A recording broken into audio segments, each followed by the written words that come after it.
Bismillahirrahmanirrahim. Assalamualaikum warahmatullahi wabarakatuh. Waalaikumsalam warahmatullahi wabarakatuh. Alhamdulillahirabbil alamin. Assalatu wassalamu ala asrofil anbiya'i wa mursalin wa ala alihi wa sahbihi ajmain. Allahumma sholli ala Muhammad wa ala ali Muhammad. Alhamdulillah hari ini kita sampai juga sesuai dengan jadwal iklannya Kang Arya untuk kita mengadakan pengajian rutin 2 mingguan ya, kira-kira seperti itu. Kita patut memanjatkan puji syukur karena kita mendapatkan hidayah, iman, Islam, ihsan, sehingga kita dengan silaturahmi yang ada meskipun bercanda, tetapi ada juga seriusnya, khususnya kita mendekatkan kepada Allah Subhanahu Wa Taala. Sholawat serta salam kita sampaikan kepada junjungan kita Nabi besar Muhammad Sallallahu Alaihi Wasallam, para keluarga beliau, pengikutnya, dan mudah-mudahan kita semua termasuk juga yang meneruskan risalah beliau hingga akhir nanti. Baik, hari ini alhamdulillah sudah berkumpul 22 orang, mudah-mudahan kita juga senantiasa mendapatkan nikmat sehat, sehingga kita bisa dalam kondisi pandemi ini sehat selamat, menjaga keluarga kita juga, sesuai juga yang sering saya ajak, ayo sehat, supaya kita bisa menikmati nikmat yang diberikan oleh Allah Subhanahu Wa Taala. Saya hari ini ditugasi dengan paksa oleh Cak Igos ini, pagi-pagi dibilang harus jadi moderator, padahal saya sedang di perjalanan dan tidak boleh menolak katanya, karena katanya sudah pernah janji kalau Ustadz Syam yang jadi narasumbernya, saya jadi moderatornya. Insya Allah, alhamdulillah, mudah-mudahan menjadi amal ibadah bagi saya dan kita juga bisa mendapatkan pahala. Baik, hari ini yang menjadi pembicara adalah Ustadz Syamsuddin, kawan kita 30 tahun yang lalu, tapi hari ini jadi Ustadz. Alhamdulillah, mudah-mudahan beliau sehat, panjang umur, ilmunya berkah, dan kita mendapatkan juga ilmu dari beliau. Saya mengawali dulu siapakah beliau ini. Saya izin tampilkan PowerPoint dulu, membacakan supaya kata Uda Daniel ketua kita supaya serius acaranya, ya. Meskipun kita kadang-kadang bercanda tapi serius juga. Karena hari ini Ustadz Syam itu mengambil cabang ilmu akhlak, katanya begitu. 2 minggu yang lalu Ustadz Sidik Fikih, bagi tugasnya begitu. Saya juga senang belajar tentang akhlak, mudah-mudahan saya diluruskan juga akhlak saya. Saya menampilkan ini bukan untuk apa-apa, ini saya terinspirasi 2002 yang lalu haji bersama Ustadz Arifin Ilham, dan itulah hijrah yang saya rasakan dalam hal akhlak juga, fikih juga, ibadah juga. Yang menarik itu adalah apa? Ini yang kalau disampaikan oleh beliau itu saya pernah dapat pengalaman lucu. Karena saya berangkat 2002, 23 orang, hanya 23 orang, jadi kelompok kecil, saya sekamar berempat, yang paling muda saya dengan Ustadz Arifin. Belum terkenal beliau, 2002 itu saya umur berapa? 32, beliau 33. Suatu hari beliau sampaikan begini, Imam, kamu sholatnya di mana? Sholat di rumah, Ustadz. Kenapa nggak di masjid? Jauh, Ustadz. Ada mobil? Ada, Ustadz. Bisa nyala? Bisa, Ustadz. Kok nggak pakai mobil? Kan subuh-subuh pagi, Ustadz. Masih tutup semua. Oh, bisa diketok itu satpamnya. Di portalnya? Bisa, Ustadz. Jadi ketok aja. Oh gitu ya Ustadz ya? Iya, udah begitu. Nah, saya jadi kena skakmat oleh Ustadz Arifin. Akhirnya karena sudah 26 hari di sana, tiap hari sholat, jadi terbawa suasana sholat. Itu salah satu memperbaiki akhlak. Jadi pulang dari haji, saya mencoba itu mengusahakan sholat di masjid serasa seperti di sana.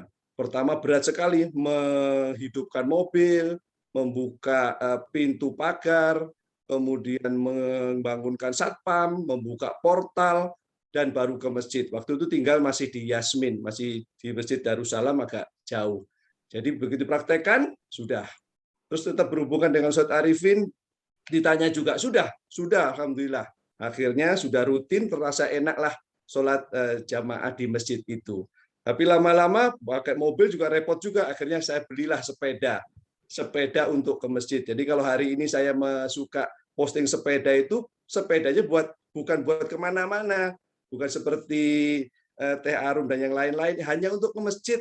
Itu sebenarnya motivasinya. Dan alhamdulillah bisa istiqomah, dan mudah-mudahan bisa terus istiqomah. Itu kisah uniknya bersama Ustadz Arifin Ilham. Di sebelah kanan ini saat 2019 beliau wafat, saya hadir karena beliau salah satu yang menginspirasi saya dalam hal Islam. Jadi belum beliau terkenal, saya satu kamar dengan beliau 26 hari. Jadi kalau di total jumlah orang yang pernah sekamar terlama bersama Ustadz Arifin, ya saya itu. Setelah itu karena tidak pernah pergi selama itu dengan siapapun kecuali dengan istri beliau. Yang tentang kontroversi beliau dan lain-lain, nah, tentunya kita sudah paham. Tapi bagi saya beliau yang menjadi inspirasi perubahan akhlak itu. Itu salah satu hijrah yang saya miliki. Ini sedikit perkenalan. Mudah-mudahan kita mendapatkan inspirasi hikmah di sini. Baik, saya tidak lama-lama karena sebagai moderator, saya ingin memperkenalkan pembicara kita, narasumber kita, kawan kita. Alhamdulillah beliau sekarang ini sudah menjadi orang yang sangat luar biasa. Namanya adalah Dr. Insinyur Haji Syamsuddin MSI.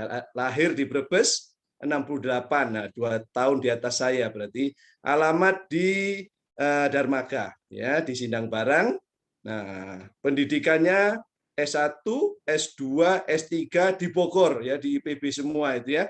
Nah, kita pernah mendengarkan kalau ikut acara bahasa Arab sudah diperkenalkan beliau ya, dari HPT, program studi biotek, kemudian studi entomologi ya, dan training 2 tahun 2000 di Tsukuba, Jepang. Pengalaman kerja ini seputar tentang penyakit tanaman. Berarti fokusnya memang fokus penyakit tanaman. Kita tinggal lihat di sini beberapa perjalanan pengalaman kerja beliau. Tapi yang menarik adalah kegiatan non kedinasan, yaitu pengajar bahasa Arab. Wah, luar biasa ini ya. Dan saya mengikuti 2 kali belajar bahasa Arab kemarin, luar biasa, seperti beliau mempelajari HPT itu detail sekali sampai membuat buku yang agak jarang yang kita dapatkan ya. Dan menjadi imam Masjid Jami Al-Muhajirin KPP IPB 2 Sindang Barang Bogor, pengisi khutbah tetap di beberapa masjid di Bogor, tapi saya belum pernah ikut khutbahnya. Mungkin jadwalnya belum tepat. Mungkin bisa hadir di masjid kami di Bogor Baru nanti Ustadz ya. Pengisi pengajian tetap di beberapa masjid di Bogor. Itu CV beliau. Nah, hari ini kali kedua majelis pengajian IPB kita, yang lalu tentang fikih, sekarang tentang akhlak. Judulnya memaknai dan memahami ulil albab. Apa itu? Tentu beliau yang akan menjelaskan. Kami persilakan kepada Ustadz Syam. Tafadhol Ustadz. Baik, bismillahirrahmanirrahim. Assalamualaikum warahmatullahi wabarakatuh. Waalaikumsalam. Waalaikumsalam warahmatullahi wabarakatuh. Alhamdulillahilladzi hadana bil Islam wa rasyadana ila tariqati Rasulillah sallallahu alaihi wasallam.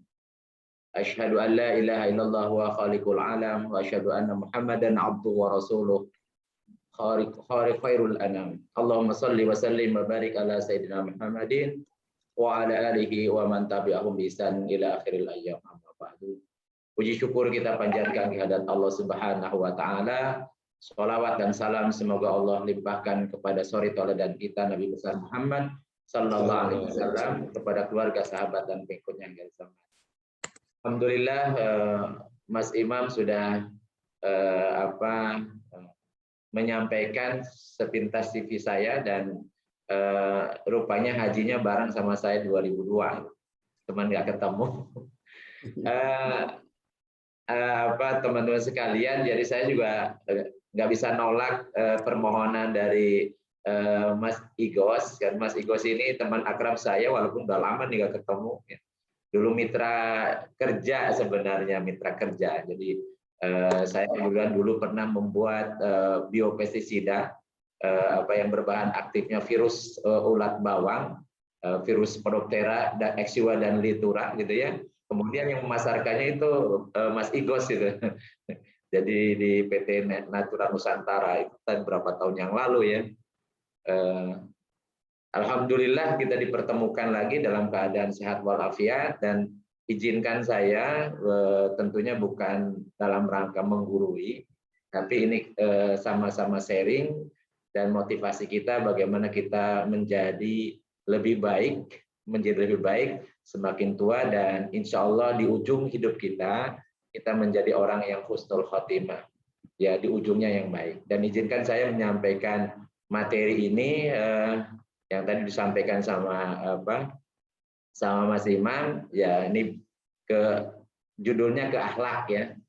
Jadi membahas akhlak, tetapi dengan sudut pandang yang mungkin berbeda. Jadi pendekatannya kalau tadi Ustadz Imam atau Mas Imam telah menyampaikan tentang bagaimana hijrah beliau ketemu dengan Ustadz Arifin Ilham almarhum. Mudah-mudahan beliau senantiasa oleh Allah diberikan ampunan, diberikan kelapangan di alam barzahnya, karena beliau juga salah seorang yang saya kenal, walaupun mungkin nggak tahu beliau masih dulu ya mengenal saya atau tidak, tapi salah satu apa yang beliau biasa sampaikan tentang zikir itu menjadi bagian dari amalan yang saya ikuti. Rekan-rekan sekalian, saya menyampaikan materi yang diawali dengan surat Ali Imran ayat 190 sampai 191. Membahas tentang ulil albab. Dan ini tentunya bukan dalam rangka promosi yayasan atau lembaga pendidikan dan sebagainya yang ada terkait dengan ulil albab. Tapi betul-betul kita ingin memahami dari apa yang disampaikan oleh Allah dalam Al-Quran, makna ulil albab itu sendiri. A'udzubillahi minasyaitonirrajim. Bismillahirrahmanirrahim. Inna fi khalqis samawati wal ardi wa ikhtilafil laili wan nahari la ayatil ulil albab. Sesungguhnya, jadi inna sesungguhnya fi khalqis samawati wal ardi, di dalam penciptaan langit dan bumi. Kalau belajar bahasa Arab yang malam Selasa, insya Allah besok ya. Inna itu huruf taukid, fi huruf jar, khalqi ismi majrur, mudhof, as-samawati mudhof ilaih, wa huruf ataf al-ardi mudhof ilaih. Jadi sesungguhnya dalam penciptaan langit dan bumi, as-samawat itu banyak, jamak muannas salim, itu banyak. Rupanya langit itu berlapis-lapis, jadi banyak, tidak hanya satu. Karena kalau satu lapisan disebut sama. Sama itu satu lapisan langit. Kalau as-samawat berarti lapisan langitnya banyak.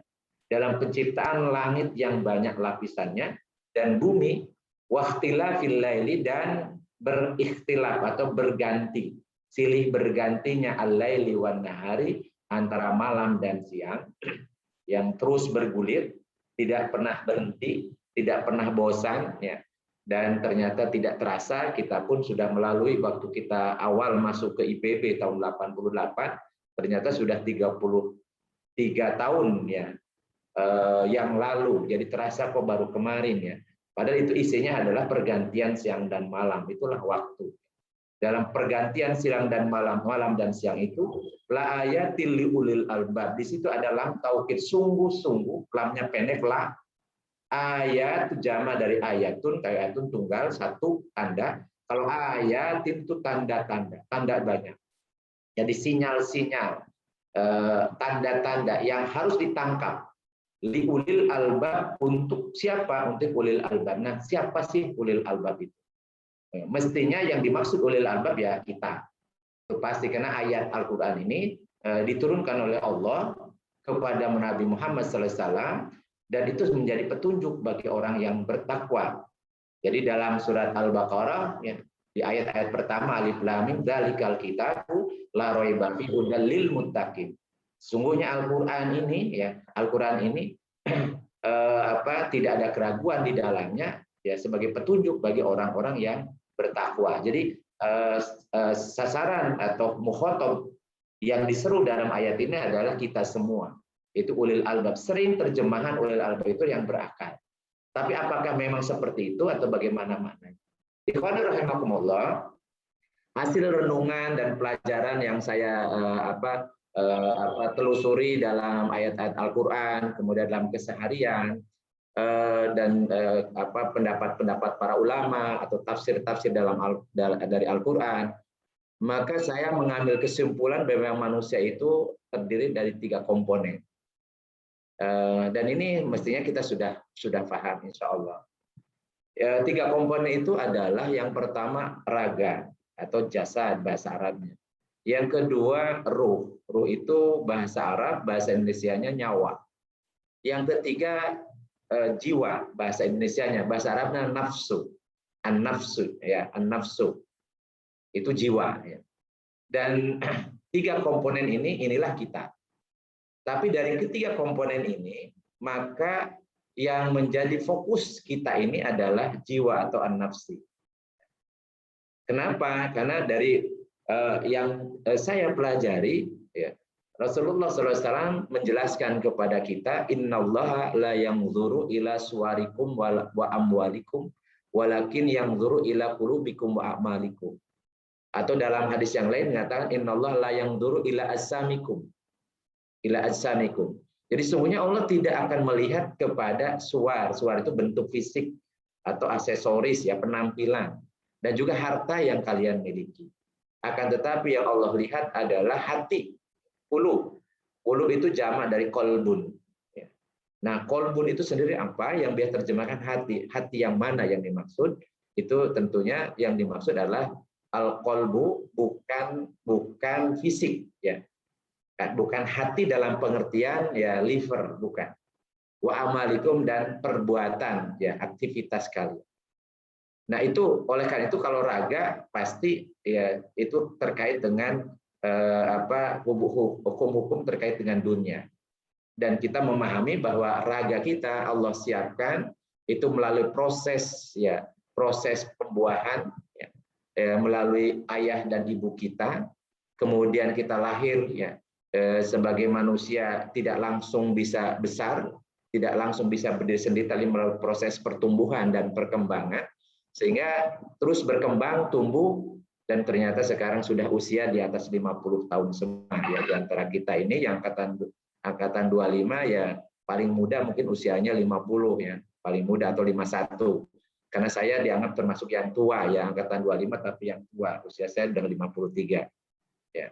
Jadi artinya ini melalui proses pertumbuhan dan perkembangan yang kata Rasulullah, ummati baina sitina wa sab'ina. Jadi umur umatku itu antara 60-70, sedikit yang di atas 70.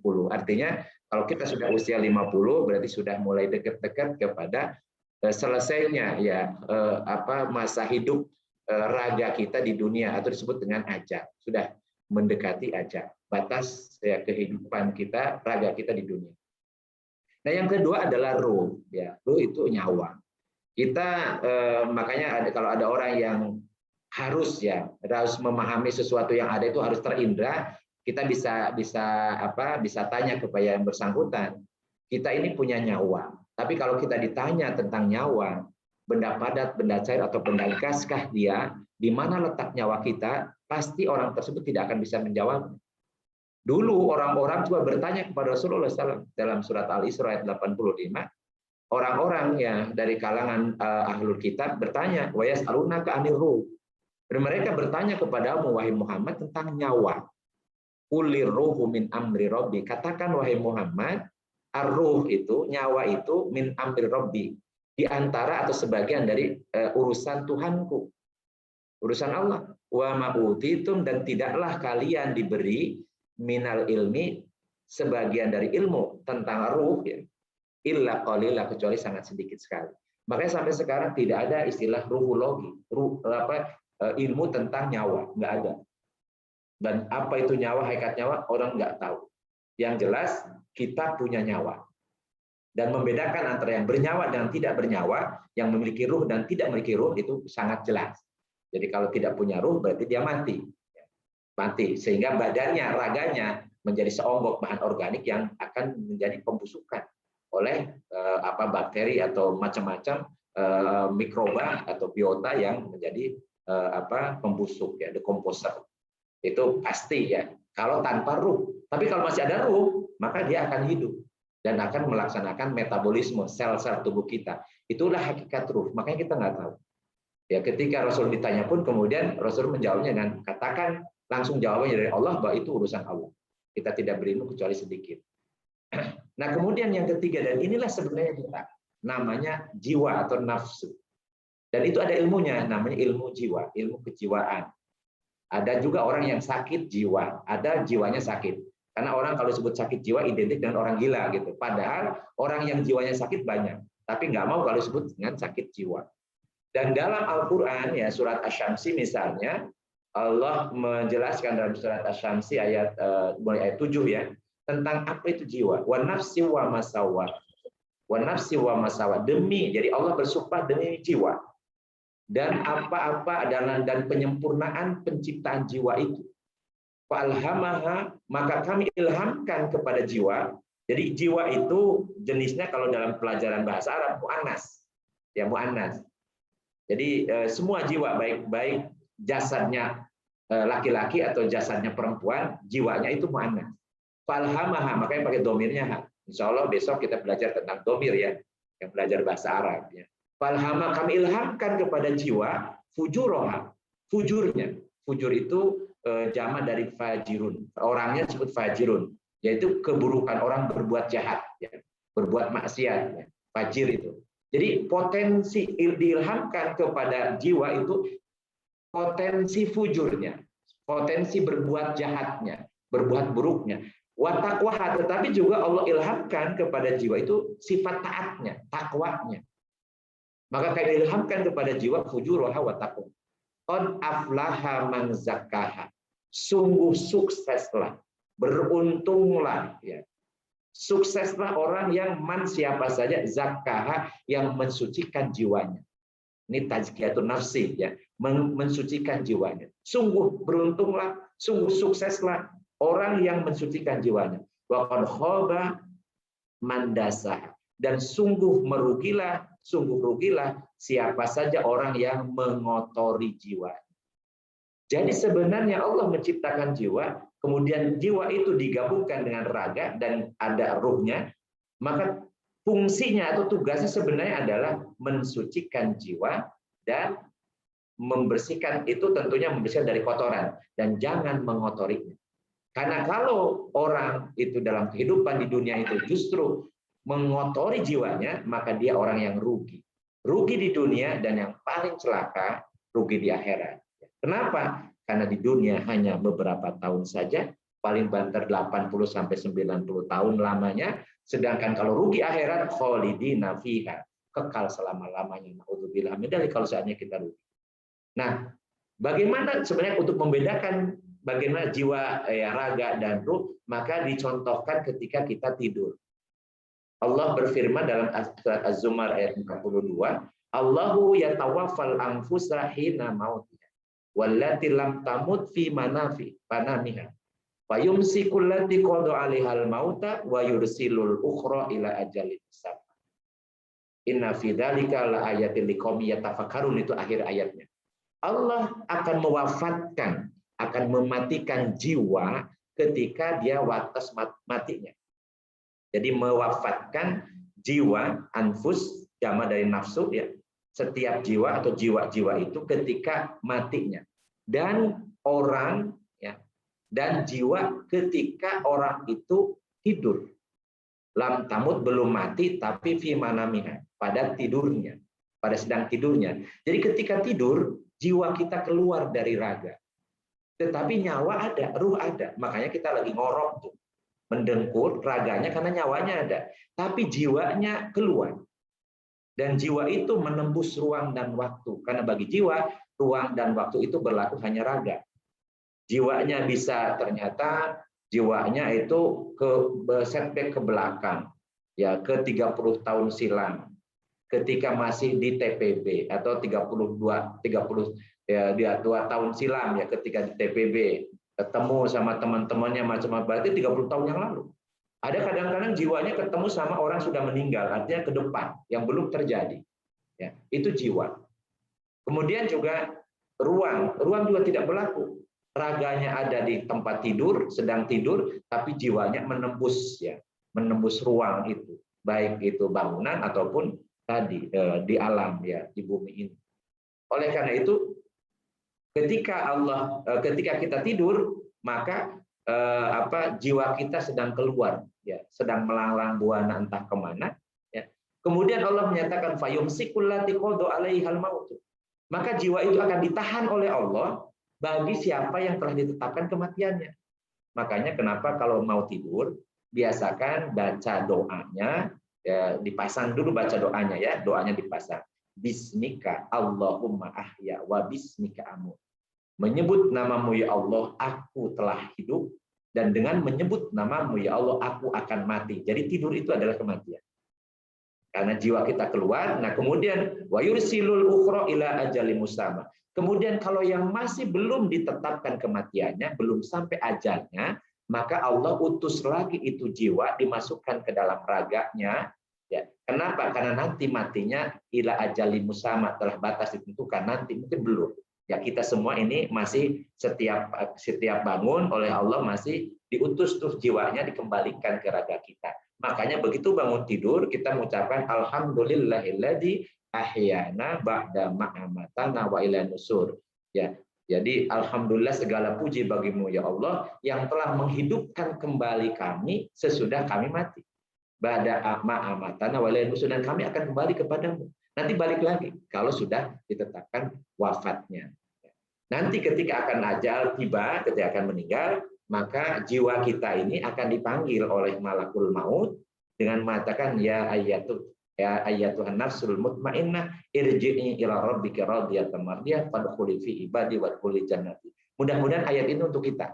Karena jiwa kita jiwa yang tenang gitu ya, bukan jiwa yang serakah, ya, bukan jiwa yang rakus, tapi jiwa yang tenang, yang selalu mengingat Allah. Maka nanti akan dipanggil oleh malakul maut, wahai jiwa yang tenang, irji'i ila rabbiki, kembali pulang kepada Tuhanmu, radiyatan mardiyah, dalam keadaan ridho dan diridhoi, dalam keadaan senang dan disenangi. Wadkhuli fi ibadi wadkhuli jannati, dan masukkan ke dalam kelompok hamba-hambaku, hamba-hamba yang telah diberi nikmat oleh Allah, diberikan nikmat kubur. Ya, nanti akan menyebut kita semua.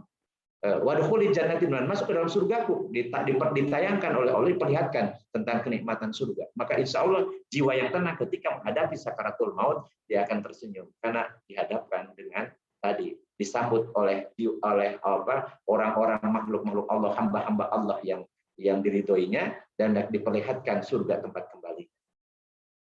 Nah, kita lanjutkan tadi tentang ulil albab itu apa? Di dalam ayat surat Al Imran 191-nya Allah menjelaskan apa yang dimaksud ulil albab. Ulil albab itu adalah alladzina yadhkurunallaha qiyaman wa qu'udan wa 'ala junubihim wa yatafakkaruna fi khalqis samawati wal ardh.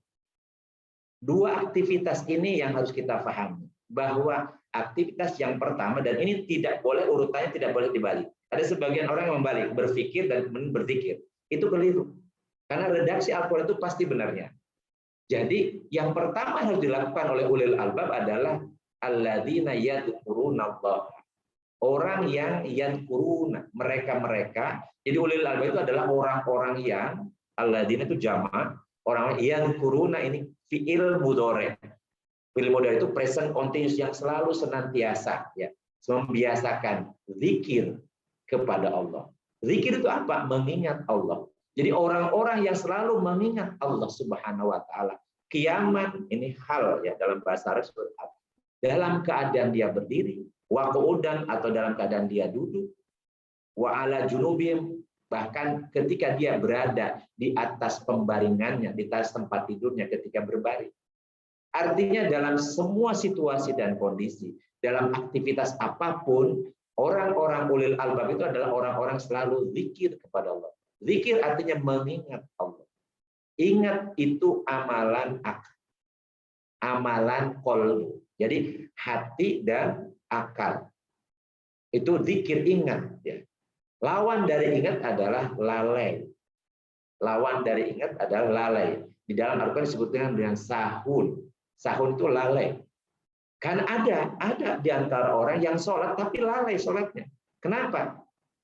Karena zikir itu amalan jiwa, bukan amalan raga. Sedangkan aktivitas sholat adalah amalan raga. Harusnya ketika sholat, raganya melaksanakan fikih sholat, fikih ibadah, jiwanya ingat kepada Allah.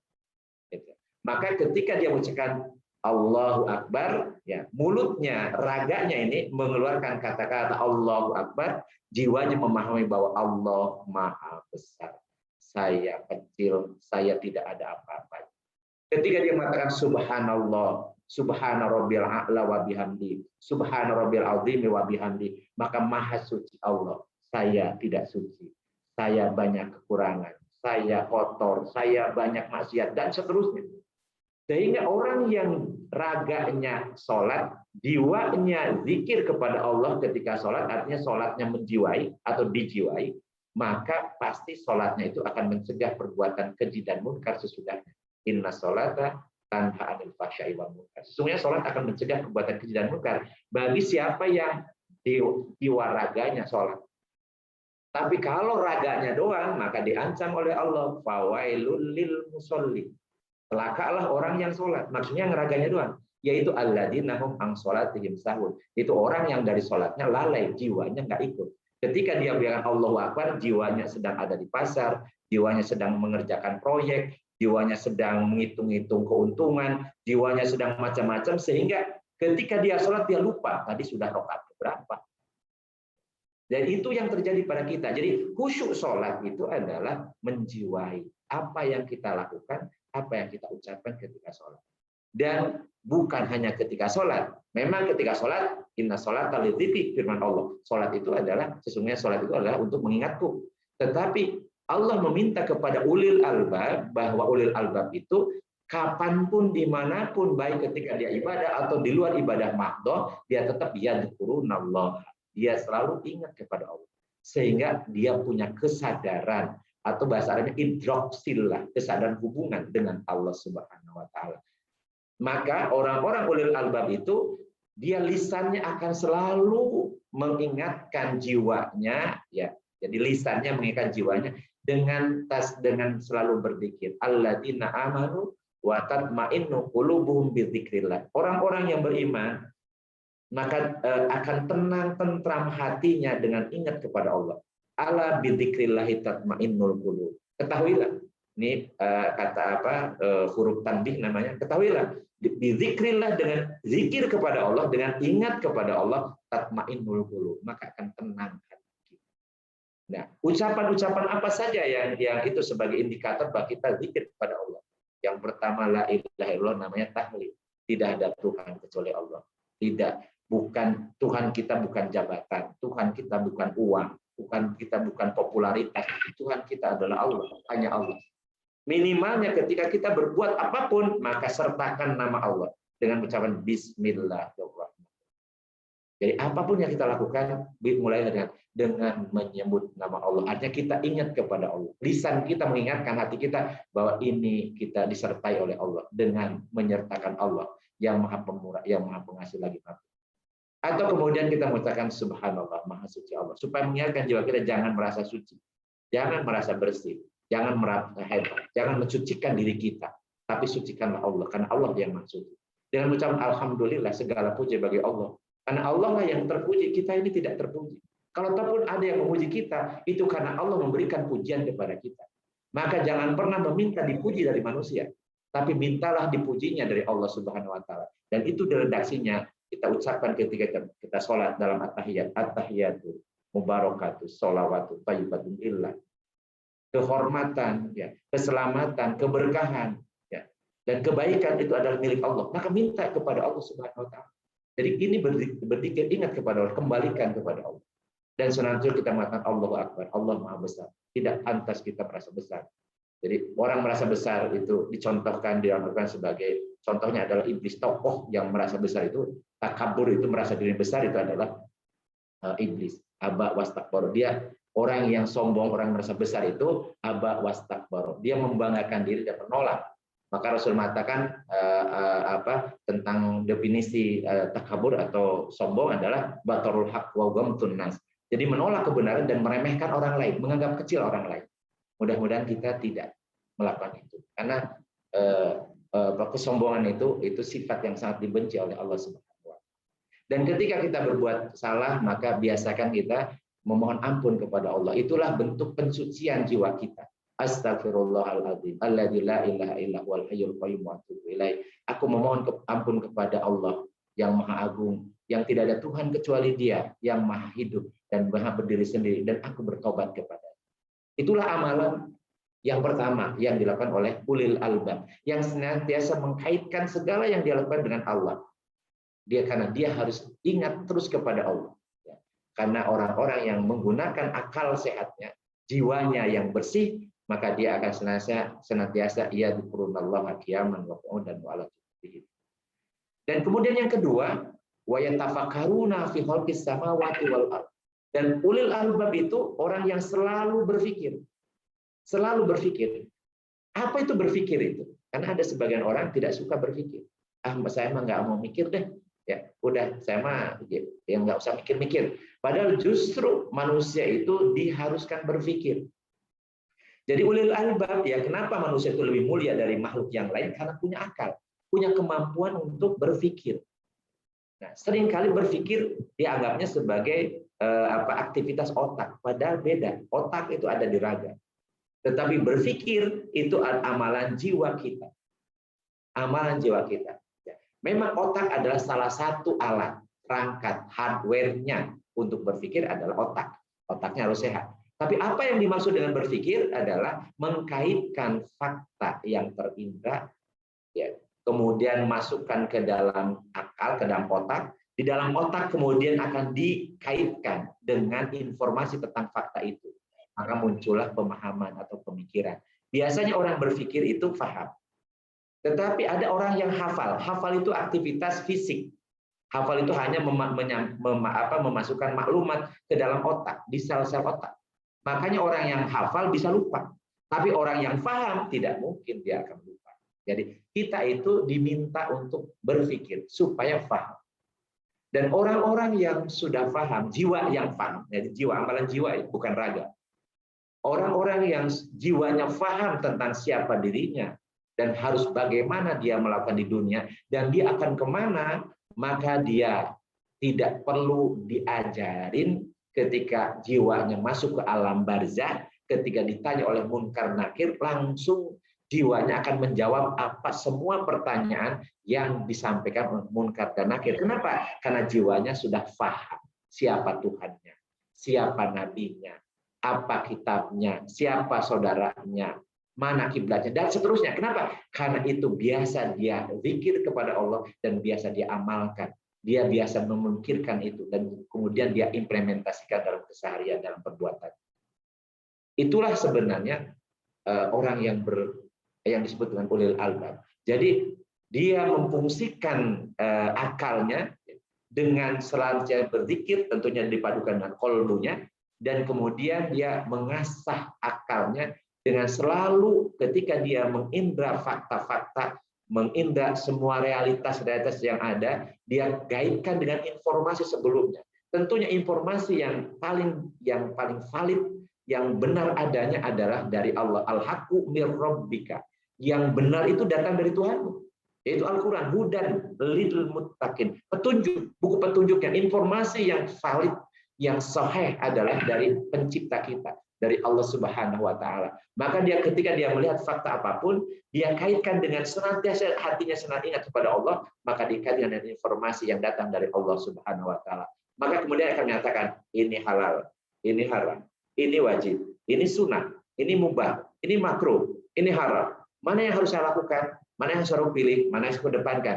Dengan menggunakan akal sehat itu, dia akan memberikan keputusan terhadap apapun yang terindra dengan benar adanya. Karena sesuai dengan petunjuk. Itulah ulil albab.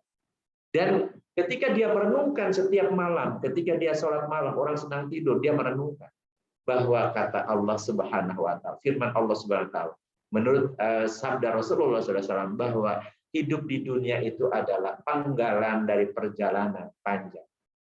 Rasulullah mengibaratkan hidup di dunia ini seperti orang sedang perjalanan jauh, singgah sebentar di bawah pohon untuk beristirahat, yang kemudian akan melanjutkan kepada perjalanan yang sangat panjang.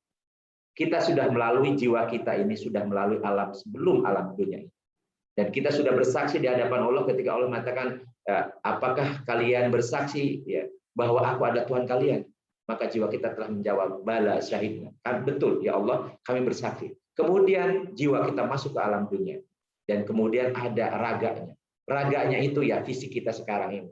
Dan nanti kemudian jiwa kita akan kembali kepada Allah, menempuh perjalanan selanjutnya, masuk ke alam kubur, alam barzah, alam tunggu sebelum dunia kiamat. Nanti kalau sudah dunia kiamat, kehancuran alam semesta, maka kemudian jiwa kita akan dibangkitkan, akan disatukan dengan raga, yang raga berbeda dengan raga sekarang. Dan raganya tergantung amal perbuatannya ketika di dunia. Kalau amal perbuatannya cakep, ganteng, ya, maka nanti jiwa atau raganya itu yang akan menjadi yang akan diisi oleh jiwa kita dengan raga yang mempesona, yang indah. Ada seorang nenek-nenek datang ke Rasulullah, ya Rasulullah doakan agar aku masuk surga. Rasulullah kemudian sambil bercanda mengatakan, ya nenek nggak ada nenek-nenek di surga, nggak ada nenek-nenek di surga. Nenek ini nangis. Kemudian Rasulullah tersenyum dan mengatakan, nenek nanti kalau masuk surga maka nenek akan menjadi gadis cerita lagi. Maka dia tersenyum. Kenapa? Karena penghuni surga tidak ada yang jelek. Kenapa? Karena amalan ketika di dunianya mereka amalannya baik. Disebut amal baik itu bahasa Arabnya amal soleh. Dia selalu beramal soleh sebagai perwujudan dari keimanan kepada Allah. Maka nanti raga yang barunya itu akan menjadi raga yang mempesona, yang indah, yang qurrata ayun, yang sedap dipandang mata. Dan kemudian setelah kebangkitan akan kita dikumpulkan di padang mahsyar. Akan dihisap semua yang kita lakukan. Dan pada situlah kita butuh syafaat, butuh bantuan. Dan itu dari Rasulullah SAW. Rasulullah mengatakan, man sholla alayya, man sholla ya. Maka siapa yang bersolawat kepadaku, maka di hari kiamat aku akan memberikan syafaat kepadanya. Demikian pula bacaan Quran akan menjadi syafaat bagi kita. Syafaat itu adalah penolong, yang nolong. Kemudian kita akan melalui hisab, ya perhitungan. Semua yang kita lakukan akan dihitung oleh Allah Subhanahu Wa Taala. Fa amma man thaqulat mawazinu fa huwa fi syai'ir radiyah. Siapa yang kebaikannya lebih banyak daripada keburukannya oleh Allah diampuni, maka dia dalam kehidupan yang ridho masuk ke dalam surga. Wa amma man khafat mawazinu, tapi kalau amal baiknya lebih ringan daripada keburukannya, banyak keburukannya, maka dia fa ummu hawiyah wa ma adraka ma narun hamiyah, akan mampir dulu di neraka. Ya, apa itu hawiyah? Yang api yang menyala-nyala. Tapi kalau dia masih punya keimanan, maka nanti dia angkat masuk ke dalam surga. Karena orang-orang yang beriman, innalladzina amanu wa amilus sholihati ulaika hum khairul bariyah jazaohum inda rabbihim jannatu adn tajri min tahtiha al-anhar khalidina fiha.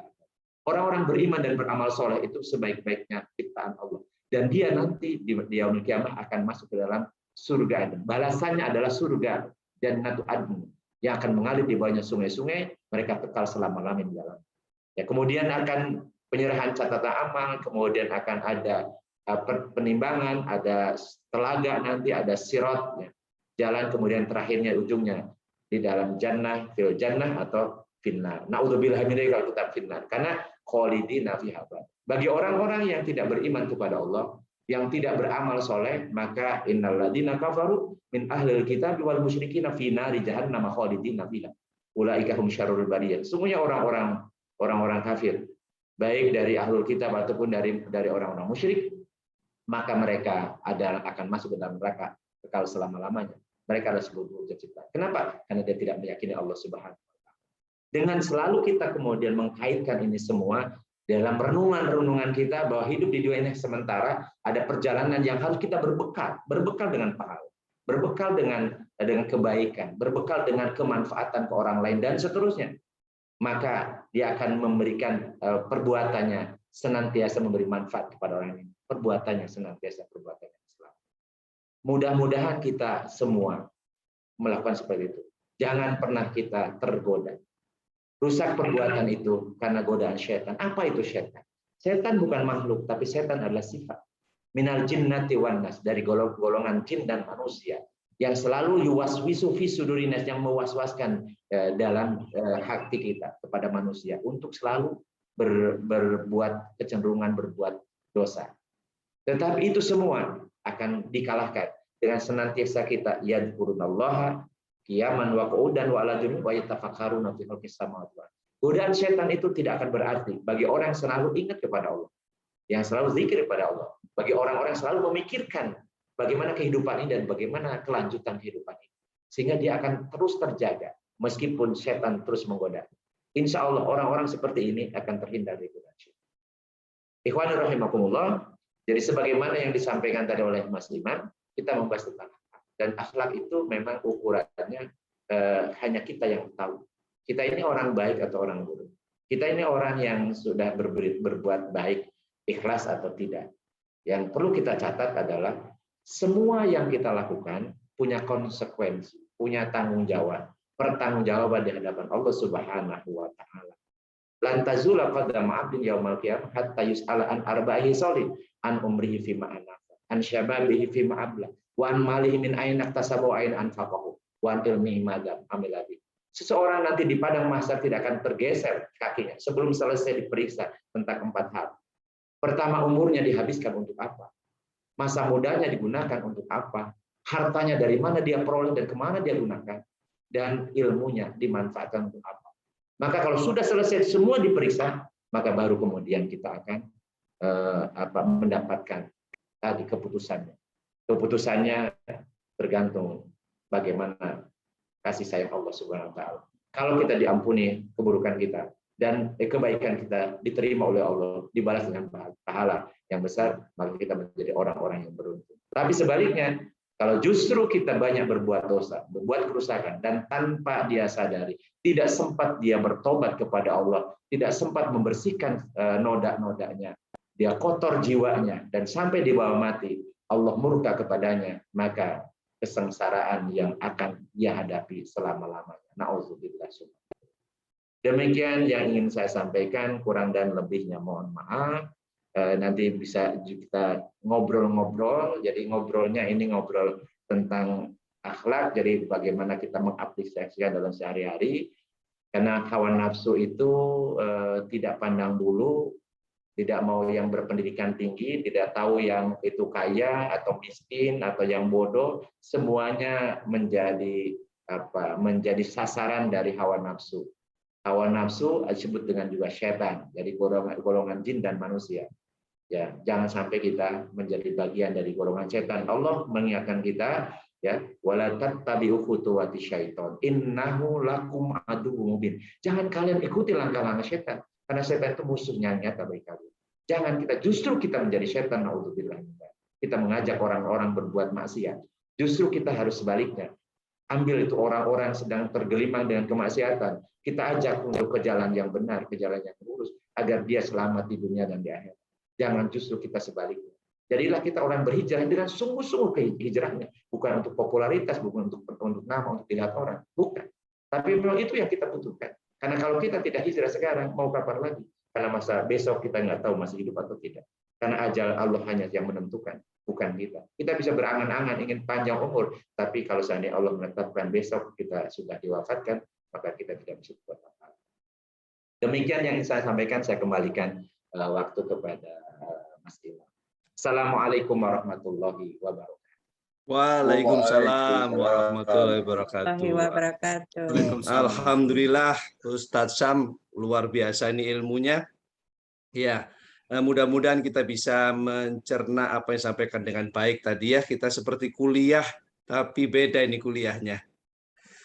Baik, Ustadz, sebelum saya memberikan kesempatan penanya yang lain, saya malah dapat urutan pertama ini penanya.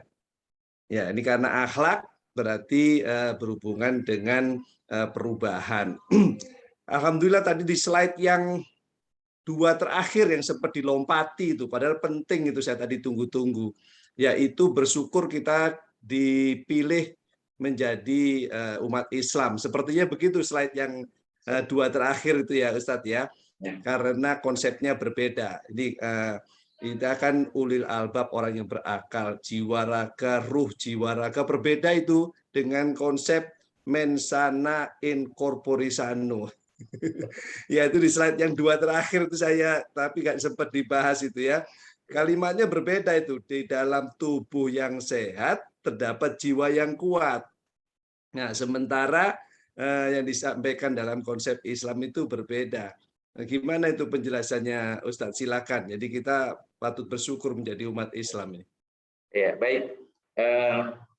Nanti filenya juga bisa saya share ya. Memang tadi mensana and corporation itu memang bukan konsep Islam. Karena orang yang fisiknya kuat belum tentu jiwanya sehat. Dan kita sudah membuktikan di alam nyata banyak orang sehat, orang gagah-gagah. Yang jadi koruptor itu kan orang sehat-sehat. Malah justru kalau orang sakit ya orang sakit malah jiwanya biasanya jiwanya yang sehat, gitu ya. Jiwa yang sehat. Kenapa? Karena dia tahu menjelang wafat maka dia zikir pada Allah. Biasanya kalau lagi sakit dia ingat sama Allah gitu kan. Jiwanya bersih, dia tidak ada dendam, dia memaafkan. Bahkan ketika ada yang nengok minta maaf dia. Dan dia memaafkan orang. Berarti raganya tidak sehat, malah jiwanya yang kemudian sehat gitu ya. Sebaliknya malah ketika dia gagah, merasa hebat, merasa macam-macam, jiwanya kotor. Jadi mensana in corpore sano itu mungkin berlaku untuk siapa, itu bukan untuk kita. Dalam raga yang sehat ada jiwa yang dalam raga yang sehat ada jiwa yang kuat gitu ya. Faktanya nggak seperti itu. Nah kita memang bukan berarti kita suruh raganya lembek, enggak. Rasulullah Shallallahu Alaihi Wasallam itu sampai usia 62, umurnya 62, jadi masih ya 10 tahun yang akan datang lah gitu ya, kalau masih hidup ya, itu masih memimpin tentara jumlahnya 30.000 dalam perang Tabuk. Itu pada saat itu musim panas, sedang berpuasa. Beliau usianya sudah 62 tahun menjelang wafat ya, tahun terakhir ya, beliau di Madinah. 62 menjelang ke 63. Beliau memimpin tentara langsung ke daerah ya Tabuk itu perbatasan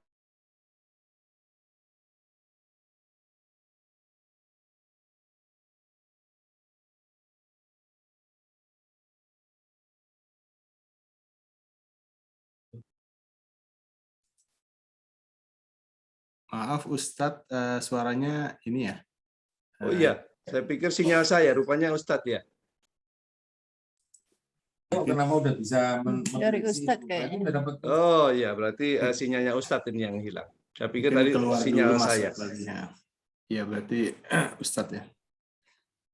Ya, kita tunggu sebentar, sabar ya. Tapi masih aktif beliau itunya. Cuma sinyalnya yang mungkin terganggu. Nah, ini hilang. Mudah-mudahan bisa join lagi. Iya, udah hilang. Mungkin ya. Lagi harus nih. Ya, ini Kang Arya ini badalnya. Kang Arya tampil wajahnya.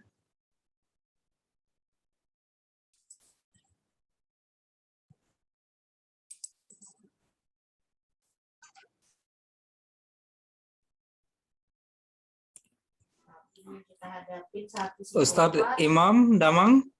Alhamdulillah. Mana wajahnya Ustadz Faisal? Ini mensana in corpore sano itu konsepnya HRD itu.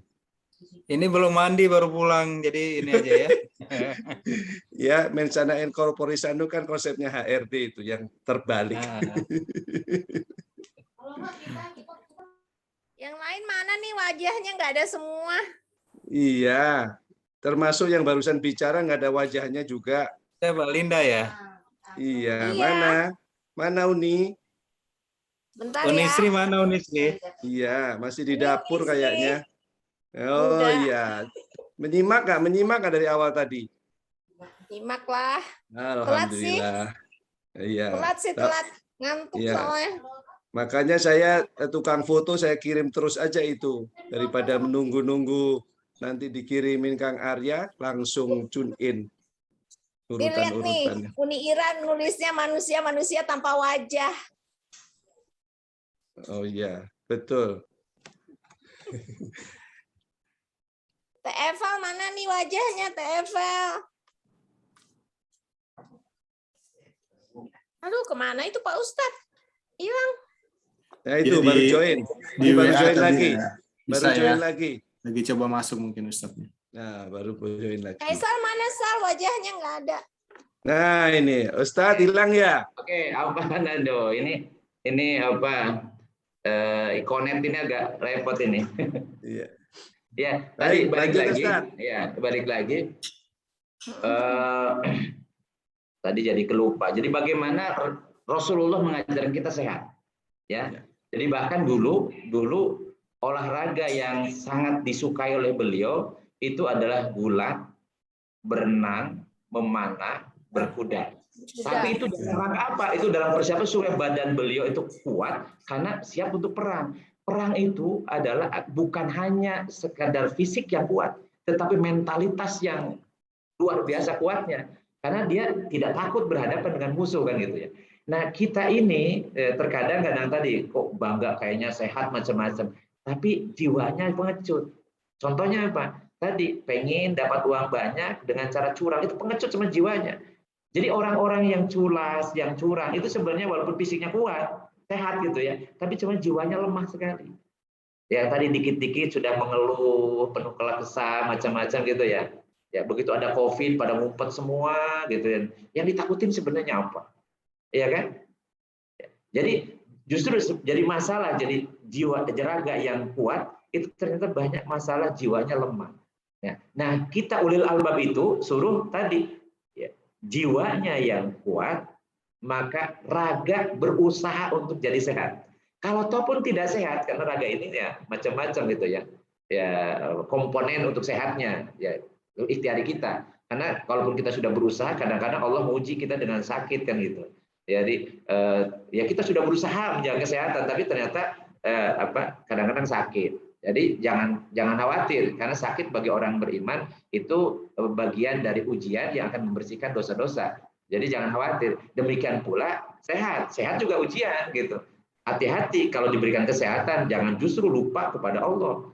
Maka dia bersenang-senang saja mengikuti hawa nafsunya. Ini malah kesehatan menjadi fitnah bagi dia, menjerumuskan dia kepada keburukan. Jadi baik sehat ataupun sakit secara fisik itu nggak ada masalah. Ya. Tapi upaya kita untuk menjaga kesehatan itu harus dilakukan. Makanya dalam Al-Quran disebutkan innallaha yuhibbut tawabina wa yuhibbul mutatahhirin. Sesungguhnya Allah itu mencintai orang yang bertobat. Bertobat itu mensucikan jiwa. Yang punya dosa, yang kotor-kotor itu noda-noda dibersihkan, dia bertobat. Allah menyukai orang yang bertobat dan orang yang mutatahhirin. Mutahhir itu yang membersihkan raganya. Makanya orang muslim itu wajahnya bersinar. Kenapa? Bayangin ya. Setiap sehari minimal tuh 5 kali dia berwudu, dia bersihkan. Dan tidak boleh kemudian misalnya mulutnya bau. Kenapa? Karena Rasul mengatakan andaikan tidak memberatkan umatku, niscaya aku perintahkan mereka setiap mau sholat untuk bersiwak. Siwak itu gosok gigi.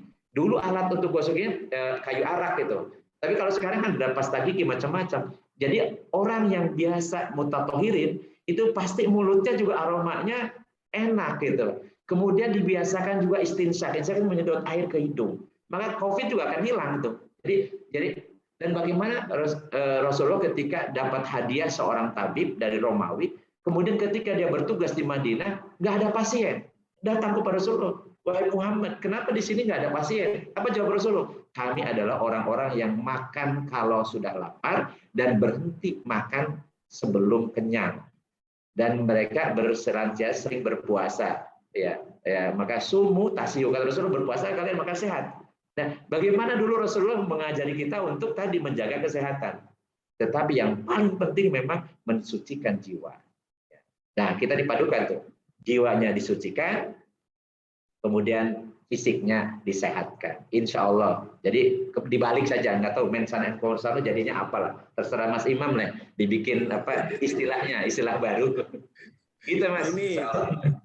Ini Ustadz nih gambarnya nih. Di dalam jiwa yang sehat terhadap raga yang sehat juga. Merdeka itu adalah sehat jiwa dulu baru raga, kira-kira begitu. Betul pas itu. Pas itu yang benar. Memang terbalik itu konsepnya. Beruntung ya, bersyukur kita menjadi umat Islam. Yang kedua, pertanyaan saya sebelum yang lain bertanya. Yang lain boleh bertanya langsung atau di chat juga boleh ya. Nanti saya bantu bacakan. Konsep psikologi Ustadz, itu ada pikiran sadar, pikiran bawah sadar. Di Islam bagaimana itu? Ya. Jadi itu kayak yang di bawah sadar itu justru sok tahu menurut saya. Karena ya namanya juga di bawah sadar. Bagaimana kita tahu benar atau salah? Nama juga di bawah sadar ya. Jadi kita ini manusia, sebagai manusia disuruh berpikir sadar. kesadaran, namanya idrok dalam bahasa Arab. Idrok silah bila kesadaran hubungan dengan Allah. Jadi orang yang punya kesadaran artinya dia memahami konsekuensi dari yang dia ucapkan, dari yang dia lakukan, benar, salah, dan konsekuensi atau akibatnya. Itu orang sadar. Jadi kalau di bawah sadar, justru kita tidak bisa bicara apa-apa. Oh ini di bawah sadar ya, di bawah sadar nggak bisa dipelajari, nama juga di bawah sadar, gitu kan? Kalau pun itu ada, nama juga di bawah sadar, pasti dia tidak sadar menyuapkan itu, melakukan itu, gitu kan? Dan itu memang di luar kendali manusia. Kalaupun ada, itu di luar kendali manusia. Tetapi yang diperintahkan kepada kita sebagai manusia adalah kita berbuat dengan penuh kesadaran atau di bawah sadar atau dengan kesadaran, bukan di luar kesadaran, tapi dengan kesadaran. Apa kesadaran itu? Harus berangkat dari ingat dulu kepada Allah, sadar diri bahwa kita ini makhluk. Kita tidak punya apapun. La haula wala quwata illa billah. Tidak ada daya, tidak ada upaya kecuali Allah. Semua yang kita akui sebagai milik kita itu semuanya titipan kepada Allah. Kenapa Allah menitipkan itu? Karena Allah percaya kepada kita bisa diamanah. Kita menjadi orang yang amanah. Jadi kesadaran itu harus muncul. Dan itu kesadaran itu diungkapkan ketika kita sholat. Kesadaran itu. Makanya sholat itu harus sadar. Jiwanya harus ikut sholat. Jangan sampai raganya sholat, jiwanya nggak sadar. Buktinya nggak sadar, tadi bingung ini. Rakaat kedua atau ketiga. Karena sholatnya sendirian, nanya nggak bisa. Ya, bingung kan? Kan sering. Kenapa? Karena tidak sadar. Jadi sholatnya tidak dengan penuh kesadaran. Kenapa? Jiwanya nggak ikut sholat. Kan gitu. Itulah sebut nggak khusyuk. Tapi kalau orang yang sholatnya sadar dengan kesadaran, dia tahu tuh. Ketika Allahu Akbar, Allah Maha Besar. Subhanallah, Maha Suci Allah. Kemudian ketika baca surat Al-Fatihah, ketika dia ruku, ketika sujud, dia penuh kesadaran. Sehingga kadang-kadang karena penuh kesadaran, itu hati terasa bergetar. Kemudian kadang-kadang keluar tuh ada kayak emosi apa, kemudian bisa keluar air mata. Dan misalnya yang sudah pernah berangkat haji, begitu ketemu dengan Ka'bah, melihat Ka'bah, itu tahun 2002, saya itu nggak bisa kayak nggak napak kaki gitu ya. Itu nangis, kenapa? Nggak tahu itu. Karena dengan kesadaran bahwa ya Allah, selama ini aku menyembah, ya, menghadap ke sini, ini Ka'bah. Menyembah Allah, ini Ka'bah, ini rumah Allah. Jadi ketemu dengan Ka'bah itu, ini rumah Allah. Dan Allah itu nama zat yang selalu diucapkan setiap saat. Bagaimana kalau seandainya nanti berjumpa dengan zatnya, yang namanya nanti diucapkan setiap saat oleh kita, nama Allah. Karena pasti kalau kita sering mengucapkan nama itu, karena kita pasti mencintainya, karena kita pasti merindukannya. Maka bagaimana nanti kebahagiaan yang saya rasakan ketika berjumpa dengan zat yang namanya senantiasa diulang-ulang. Makanya kata Rasulullah, lisoimin farhatan. Bagi orang yang berpuasa dapat dua pahala, kebahagiaan, dua kesenangan. Farhatun inda iftarihi wa farhatun inda liqa'i rabbih. Kebahagiaan ketika dia berbuka dan kebahagiaan kita berjumpa dengan Tuhannya. Langsung berhadapan dengan Allah di dalam surganya, di atas arsy. Subhanallah, Maha Suci Allah. Jadi itulah yang yang harus kita pahami, bahwa kita berbuat harus dengan kesadaran. Jangan pernah melakukan sesuatu di bawah sadar. Karena di bawah sadar itu bukan manusia. Dan pasti itu dikendalikannya bukan oleh kita. Bisa benar, bisa salah, walau alam. Tapi Allah akan menghukum kita dengan perbuatan yang dilakukan dengan sadar. Jadi kalau orang berbuat maksiat dengan kesadaran, maka dia tanggung konsekuensinya. Dia telah memilih berbuat yang punya konsekuensi, mendapatkan sanksi di dunia atau di akhirat. Ketika dia berbuat baik, dia dengan penuh kesadaran bahwa perbuatan ini benar dan itu ada konsekuensi, nanti Allah akan membalas dengan pahala yang berlipat-lipat. Dan itu harus kita lakukan. Jadi memfungsikan akal artinya memfungsikan kesadaran. Wallahu a'lam. Baik, terima kasih Ustadz. Meskipun kalau dibahas panjang lagi itu ya, apalagi Bro Faisal udah tampilkan video itu bagiannya beliau, ini urusan psikologi manusia. Masih berlanjut tentang psikologi itu ya, malah berkembang menjadi hipnoterapi itu, modifikasi perasaan, pikiran, perkataan, perbuatan. Mudah-mudahan sempat mempelajari itu Ustadz ya. Nah, apakah itu konsep itu karena memodifikasi yang ada di dalam Islam, di otak-atik, jadi seperti temuan ilmu barat bahwa orang itu berbuat tentu didasari oleh perasaan, pikirannya dia dan seterusnya, atau mungkin memang dia memodifikasi dari ilmu-ilmu Islam yang terdahulu supaya diklaim sebagai ilmu mereka gitu, Ustaz. Iya. Jadi intinya gini, orang berbuat itu kan pasti dari berpikir dulu. Mestinya ya. Kan ya itu orang sadar lah. Kalau orang tidak sadar biasanya orang gila gitu ya. Karena bahkan nggak berfungsi akalnya kan, tidak berakal gitu ya. Kalau orang berakal mestinya kan itu dengan ada pemikiran. Setelah pemikiran itu akan mempengaruhi perasaan. Perasaan itu akan mendorong untuk kecenderungan. Kecenderungan itu kemudian akan berimplementasi dalam bentuk aktivitas, dalam bentuk suluk namanya bahasa Arabnya. Suluk itu perbuatan. Jadi mestinya orang itu akan berbuat kalau dengan sadar dia berbuat, pasti dengan melalui proses berpikir dulu. Nah, Islam ini luar biasa. Kita itu dapat dapat pencerahan luar biasa dari Al-Qur'anul Karim, bagaimana contohkan Rasulullah SAW. Ini 14 abad silam. Yang sains dan teknologi masih jauh. Apalagi ilmu filsafat, ilmu psikologi macam-macam belum ada. Tapi Rasulullah itu telah memberikan pencerahan luar biasa. Jadi bagaimana kita disuruh berpikir yang jernih.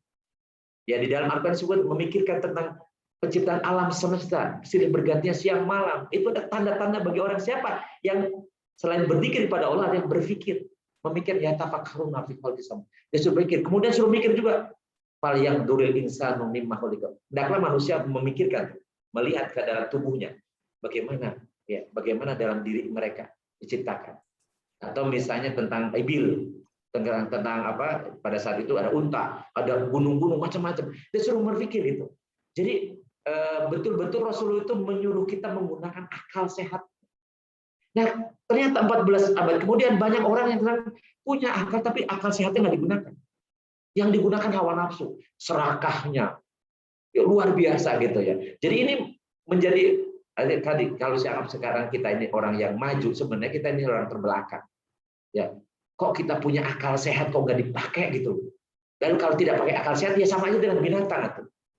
Menghalalkan segala cara. Ya karena binatang mah iya nggak punya akal. Lah manusia kok. Coba ada laki-laki kemudian menggaulinya laki-laki lagi. Jeruk makan jeruk. Coba pakai akal sehat coba. Kan aneh dan menjijikan. Binatang pun nggak ngerjakan ini, ada manusia mengerjakan itu. Nah, kan terlaluan. Nah, akal sehatnya di mana kan gitu. Oh, ini manusia mulianya di mana kalau seperti itu kan? Jadi artinya 14 abad silam ya Rasulullah SAW bagaimana kita memfungsikan dengan bimbingan wahyu dari Allah, maka kita menjadi tercerdaskan.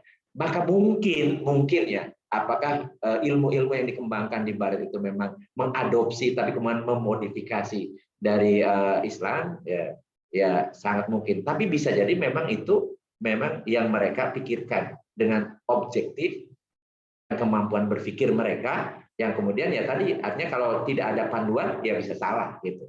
Makanya hati-hati kalau kita mengadopsi, bukan berarti nggak boleh, kita boleh mengadopsi ilmu dari manapun, tapi kita punya filter kita adalah Al-Quran dan As-Sunnah. Jadi tetap kita harus berusaha untuk memfilter itu semua. Itu tadi ada yang ada di chatbox-nya tuh ya. Iya betul, ada pertanyaan. Tapi mohon ada yang share screen dimatikan ini. Ada yang share screen ini peserta. Silakan dimatikan. Silakan mematikan siapa ya yang share screen ini ya. Mas Arif. Mas Arif bisa mematikan share screen-nya.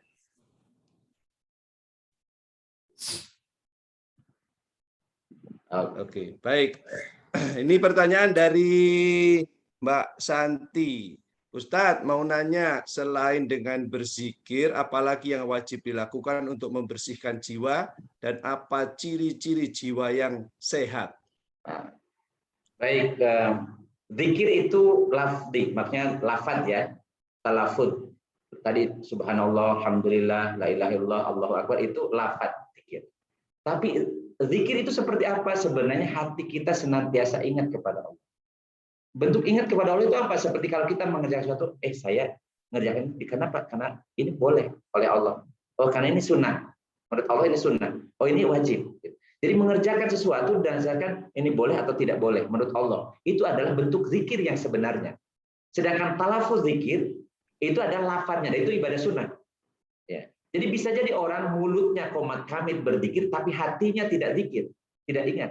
Ketika dia berbuat maksiat, tapi mulutnya atau kemudian tangannya membawa tasbih misalnya, subhanallah, tapi sambil mengatakan, Pak, tolong dipercepat urusan saya. Ini ikhlas saya lillahi ta'ala. Ada uang tidak banyak sih supaya urusan saya beres. Namanya nyuap.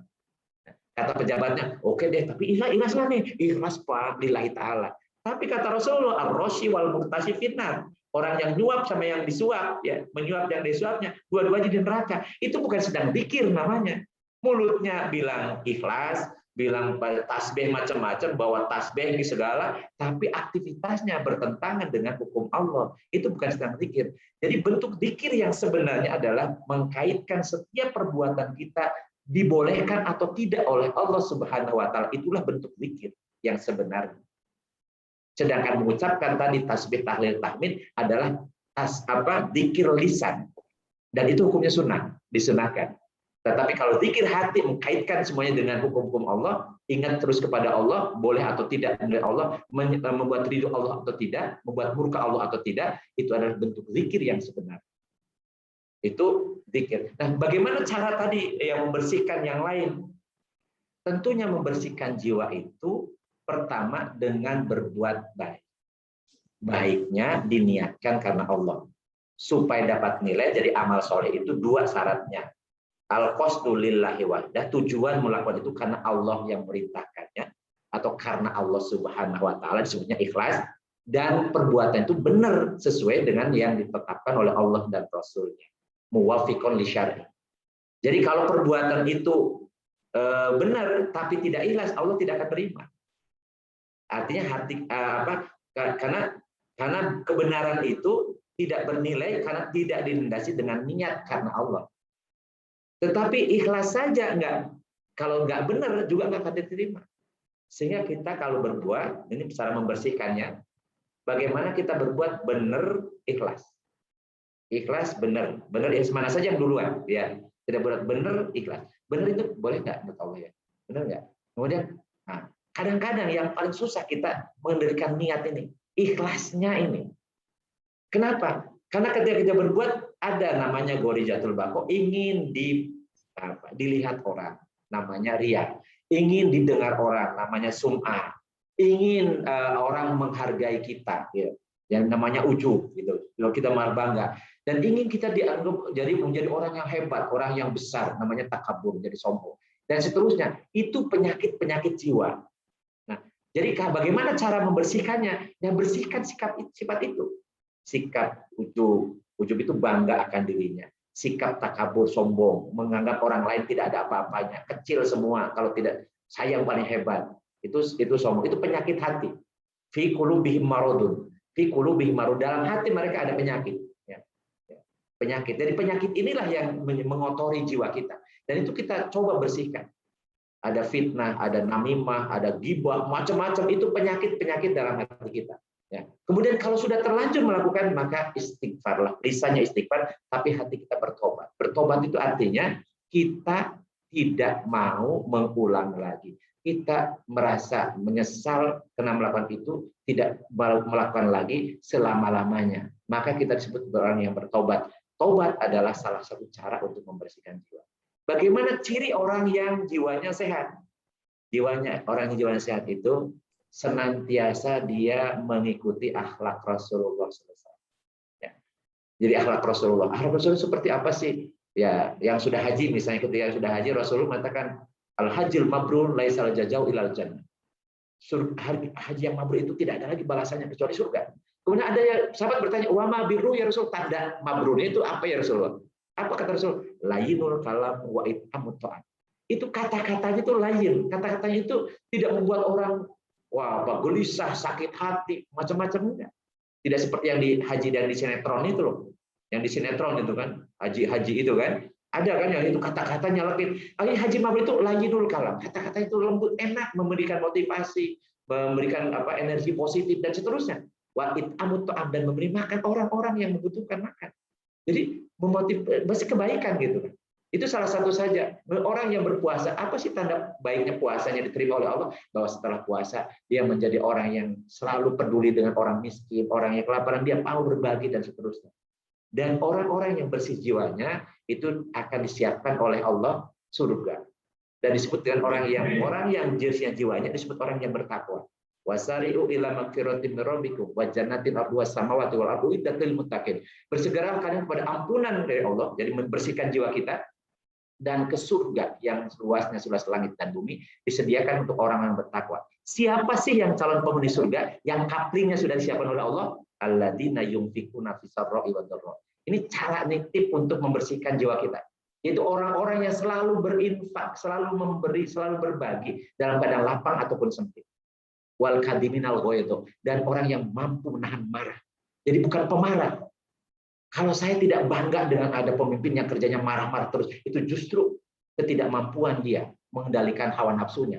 Kalau marah-marah melulu, justru orang yang bersih hatinya itu, yang hebat itu adalah bisa kadiminal ghaidh, bisa menahan ketika dia marah. Jadi ya apalagi kalau sudah tua-tua seperti kita ya 50 tahun nggak pantas lah marah-marah, nggak potongannya juga ya. Kalau masih muda sih oke lah dulu mungkin ya. Tapi kalau sekarang kadiminal ghaidh, calon penghuni surga. Penghuni surga nggak ada pemarah. Orang yang kadiminal ghaidh yang bisa mengendalikan marahnya. Wa afina anin nas, dan memaafkan orang lain. Jadi kalau orang lain salah, ya sudah, namanya juga manusia, ada luput salahnya, udah. Dan kata Rasulullah, tidak halal bagi seorang muslim mendiamkan muslim yang lain lewat dari 3 hari. Jadi jengkel pun maksimalnya 3 hari. Setelah itu harus memaafkan. Wal afina anin nas. Dan pendendam itu nggak ada di surga. Dicari-cari juga nggak akan ketemu. Jadi yang tidak akan ketemu di surga itu adalah orang yang pelit, meregensiatif koret ya. Orang yang pelit, kemudian orang yang pendendam, orang pemarah, dan orang yang pendendam, orang yang tidak memaafkan orang lain. Wallahu yuhibbul muhsinin, Allah menyukai orang berbuat baik. Maka yang harus kita lakukan untuk membersihkan jiwa kita, banyak-banyak beristighfar, bertobat, dan banyak-banyak berbuat baik kepada siapapun yang bisa kita jumpai. Meskipun kalau misalnya berbuat itu tidak mesti dengan harta, meskipun hanya dengan senyum saja, wajah yang sumringah. La tahkirona ahdukum minal ma'ruf walau antal fa'ahu kabiwajin tolkin. Kata Rasulullah, jangan sepelekan salah seorang kali kalian menyepelekan kebaikan, meskipun hanya berjumpa dengan saudaranya dengan wajah yang berseri-seri. Jadi sama biwajih hahika sodako. Senyum di hadapan saudaramu adalah sodako. Kalau pas suatu hari nggak punya uang untuk disedekahkan, bersedekahlah dengan senyuman, tapi harus benar dan tidak senyum-senyum sendiri. Demikian. Baik, Ustadz, mudah-mudahan Mbak Santi sudah mencatatnya ya. Saya tidak perlu menyimpulkan dan diterangkan Ustadz daging semua itu ya. Baik, ini udah Daniel ada pasang tangan mau nanya sepertinya ini. Iya. Udah sampai rumah belum itu? Jangan sampai sambil nyetir. Udah pakai kopiah, silakan. Okay. Udah sampai rumah nih. Tadi biasanya kalau macet dari Bogor kerasanya gimana gitu, tapi begitu ada suara Ustadz Sam, waduh nggak kerasa, tahu sudah sampai Cawang ya. Alhamdulillah. Udah bisa didengar juga suaranya sama bojoku juga ya di mobil. Aduh alhamdulillah berkah. Oke, sebenarnya tadi mau nanya tapi kayaknya sudah terangkum di pernyataan Ustadz yang terakhir sih ya, mengenai kesabaran ya, kemudian dendam. Kadang-kadang kita juga sudah tua ini berusaha supaya tidak marah, tidak dendam. Tapi begini, kalau kita menghadapi sesuatu yang standar, memang gampang menahan marah, gampang menahan dendam. Tapi pertanyaan saya begini, kalau ada orang yang memang kita itu zalim gitu, Ustaz. Ya, itu yang challenge buat kita untuk tidak marah, tidak dendam. Pertanyaannya kiatnya gimana ya? Kalau ada orang itu menurut kita ya valid lah gitu ya, zalim atau gimana lah gitu ya. Nah, itu yang buat saya juga challenge untuk supaya bisa tidak marah, tidak dendam ya. Nah, kira-kira bagaimana menurut Ustadz? Apa ada sesuatu yang harus kita lakukan, kita biasakan setiap hari biar terhindar ya? Yang saya dengar nih tadi dari istri ngomong nih, zikir. Nah, apakah benar kita harus banyak-banyak zikir gitu? Terima kasih. Assalamualaikum warahmatullahi wabarakatuh. Waalaikumsalam. Makasih Ustaz, silakan. Makasih udah. Di dalam diri kita memang ada gorijatul bako namanya, naluri untuk eksistensi diri. Ya tadi harga diri, kehormatan, macam-macam ada. Itu manusia, manusiawi gitu kan. Makanya manusia itu kalau mampu mengendalikan hawa nafsunya itu lebih mulia daripada malaikat. Nah, artinya memang berat gitu ya kalau gampang ya nggak akan lebih mulia dari malaikat. Atau malaikat mah nggak pernah membangkang ini. Kira-kira potensinya kan ada gitu kan. Nah, terus gimana sih caranya? Yang pertama memang harus dibenahi dulu mindset kita. Bahwa man amila solihan falinafsihi wa man asa'a falaih. Siapa yang berbuat baik untuk dirinya dan siapa berbuat jahat akan menimpa akibat kejahatan untuk dirinya juga. Wala taziru waziratun wizra ukhra. Ini versi saya sampaikan versi Al-Qur'an ya. Wala taziru waziratun wizra ukhra. Seorang berdosa tidak akan memikul dosa orang lain. Jadi kalau orang jahat kepada kita, kita balas kejahatan itu berarti sama juga kita orang jahat. Iya kan? Kalau orang dolim ke kita, kita mendolimi dia, berarti sama kita juga sama orang-orang dolim. Nah Rasulullah menyuruh kepada kita, sambunglah silaturahmi kepada orang yang memutuskan silaturahmi kepada. Berilah kepada orang yang mengharamkan memberi kepadamu. Maafkan orang yang tidak mau memaafkan kamu.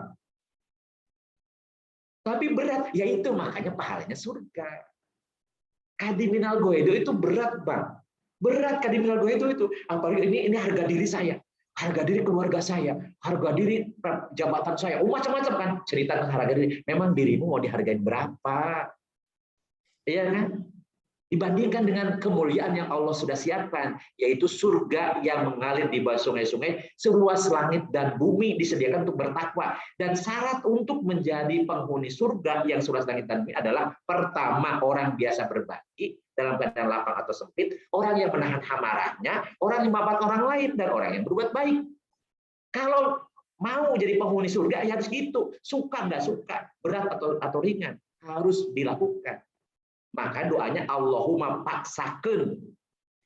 Itu memaksakan diri. Saya marah tapi pernah suatu hari ada khalifah namanya Muawiyah bin Abu Sufyan. Kemudian dia kan sebenarnya kurang bagus lah performa kepemimpinannya karena dia yang memberontak kepada Ali kan gitu. Suatu saat dia sedang pidato, sedang khutbah ya, sedang ceramah. Kemudian ada seorang rakyat mengatakan, "Wahai Amirul Mukminin, aku tidak akan mendengarkan apa kata-katamu. Kecuali kalau engkau telah mengeluarkan, telah memberikan hak-hak kami." Rupanya ada hak orang-orang fakir miskin yang tidak dikeluarkan dari Baitul Mal. Mukanya merah tuh, merah. Karena marah tuh. Tapi dia diingat ayat ini.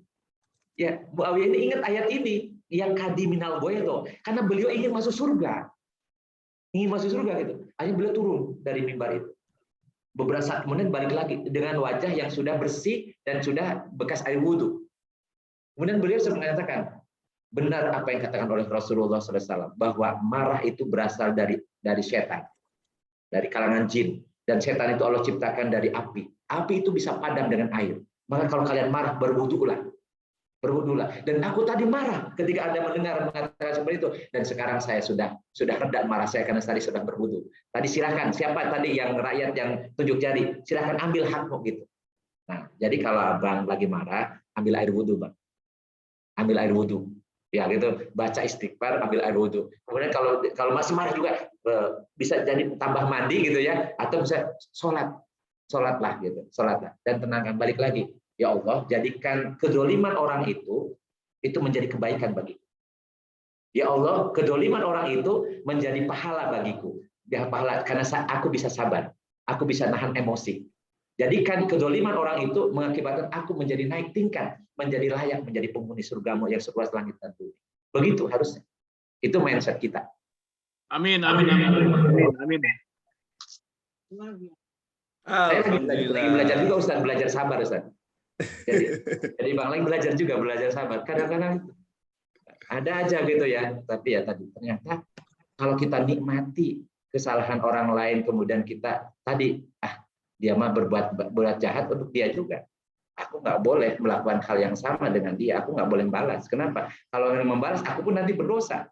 Kalau dia berbuat jahat ke kita tahu dia jahat. Kenapa aku harus berbuat jahat balik ke dia? Berarti saya juga orang jahat juga dong gitu. Dan kalau itu terus di dalam hati kita, insya Allah lama-kelamaan biasa aja lah gitu ya, biasa aja. Memang berat ya, itulah balasannya kenapa surga yang mengalir di bawah sungai-sungai sebelah langit dan bumi, karena memang mengendalikan hawa nafsu itu berat. Ya, terima kasih Ustadz dan Bang Daniel mewakili semua sebenarnya. Yang nanya udah Daniel, tapi sebenarnya mewakili semua karena tidak ada yang tidak kesel, tidak dendam, tidak ada kena ujian seterusnya. Tapi kita patut bersyukur karena kita dipilih menjadi umat Islam yang nggak ada ruginya itu ya. Mau marah tapi dengan ilmu dapat pahala, ya menahannya dapat pahala, dan seterusnya ya.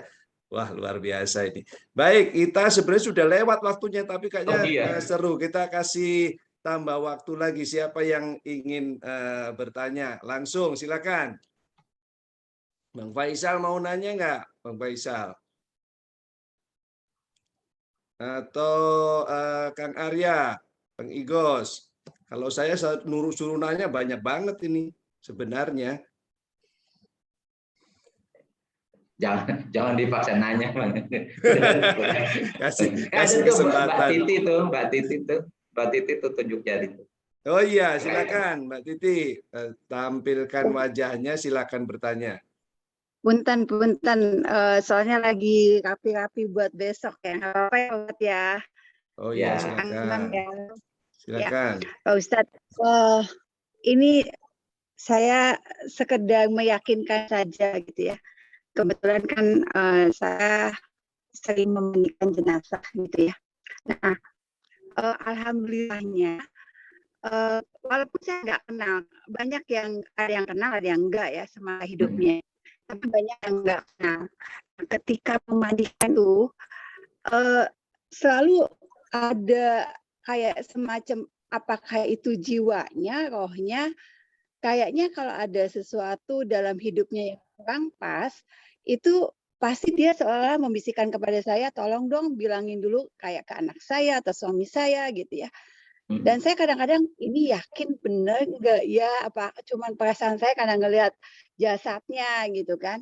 Tapi pada sering kali saya konfirmasi, walaupun saya nggak tahu kan cerita hidupnya bagaimana gitu. Oh iya, Ibu kok bisa tahu? Enggak, mungkin ini hanya saya bilang hanya perasaan saya aja gitu ya. Saya nggak bilang bahwa ada seolah-olah yang membisikkan saya atau ada seolah-olah ada yang mendampingi saya gitu ya. Karena takut jadi suzon ya buat yang meninggal gitu loh. Nah, itunya ya, Pak Ustadz ya. Ya, jadi gini, nanti kita akan mengalami juga. Bukan hanya yang kita urusi. Saya juga sering membandingkan jenazah, sering mengkafani, kemudian memasukkan ke liang lahat. Walaupun sekarang udah di atas 50 ini, saya suka membatasi diri ya, karena kadang pinggang saya nih kalau turun ke kuburan gitu ya. Ini ketika orang meninggal, maka jiwanya kan sudah di luar raganya. Ya, yang sebagian besar ya, jiwanya sudah ada di luar raganya. Sebagaimana tadi surat Az-Zumar ayat 42, Allah menggenggam, maksudnya tidak menahan. Allah menahan jiwa bagi orang yang mati dan orang yang tidur. Kemudian Allah akan mengembalikan kepada orang yang belum dipastikan kematiannya atau belum ditentukan kematiannya. Tetapi digenggam terus orang yang sudah mati, artinya jiwanya ada di luar. Nah, jiwa itulah yang sebenarnya akan meninggalkan dunia. Jiwa itu yang akan meninggalkan dunia. Raganya itu yang membuat sakit itu semua sakaratul maut, yaitu ruhnya dicabut. Jadi Ijrail itu mencabut nyawa dari raga. Yang merasakannya itu jiwa. Nah, yang merasakan jiwa. Begitu nyawa sudah dicabut, raga akan masuk ke liang lahat, maka akan dimakan oleh belatung. Udah jadi tulang belulang, selesai. Yang kita sayang-sayang, yang kita macam-macam gitu, banggakan macam-macam, udah selesai. Bahkan titel pun tinggal hanya di batu nisan, itu pun tidak ngaruh apa-apa titelnya ya, karena kalau sudah pakai ALM atau ALMH ya, almarhum atau almarhum udah selesai semua ya. Karirnya udah selesai, kebanggaannya udah habis semua gitu kan. Nah, raga udah selesai, jiwanya masuk ke alam barzah. Nah, sebelum masuk ke alam barzah, ke alam ya, bukan dari alam dunia pindah ke alam barzah, itu diberi waktu. Dia akan mendampingi raganya sampai selesai dikebumikan. Ya, kata Rasulullah 7 langkah. Ya, setelah orang itu meninggalkan Maksudnya kata 7 itu bukan 7 langkah fisik ya. Jadi kata-kata 7, 27, 70, 700 itu ungkapan bahasa Arab yang mengandung makna bukan hitungan seperti hitungan kita. Maksudnya dengan cepat, dengan segera, seakan-akan seperti 7 langkah itu, 7 langkah fisik, itu akan kemudian mereka akan pindah alam. Dari tadinya jiwanya ada di alam dunia, maka akan berpindah ke alam barzakh. Mungkin, ya mungkin ada kemungkinan jiwanya kemudian bisa seperti membisikkan, tapi kan tidak punya mulut, tidak punya suara gitu ya. Mungkin dengan cara walau alam. Ya sebagainya mungkin kita dalam mimpi atau tadi kata Mas Imam ada di bawah sadar gitu ya, di bawah sadar walau alam. Tapi ada kemungkinan. Makanya kalau saya talqin mayit nih, saya biar talqin mayit bukan pakai bacaan yang pakai bahasa Arab, karena yang bahasa Arab jangankan yang meliling yang ngantar jenazah, yang membaca juga nggak ngerti. Apalagi ngajarin orang yang ada di kuburannya gitu ya, udah nggak nyambung. Kalau saya bisa pakai bahasa Indonesia, talqin gitu. Sebenarnya ngajarin kepada siapa? Kepada orang yang akan mati, ya, dan kepada jiwa yang akan meninggalkan dunia, yang akan pamitan meninggalkan dunia, tapi tidak bisa ngomong apa-apa. Jiwanya itu bisa melihat tuh siapa yang nganterin ke kuburannya, siapa yang nangis, siapa yang mendoakan. Makanya kata Rasul jangan bicara tentang keburukan mayit. Jangan ngomongin yang macam-macam gitu ya, karena jiwanya ada di situ, bisa mendengar, bisa merasakan, karena fungsi pendengaran itu ada di jiwa, bukan di telinga. Telinganya walaupun sehat, ya kata dokter sehat tidak punya apa-apa, tapi kalau lagi tidur jiwanya keluar nggak bisa dengar. Matanya sehat kata dokter mata itu, tapi kalau lagi tidur nggak bisa melihat karena fungsi penglihatan ada di jiwa. Ya, walaupun di situ lengkap sehat, tapi nggak bisa merasakan. Merasakan kenapa? Karena punya fungsi perasaan itu fungsi jiwa.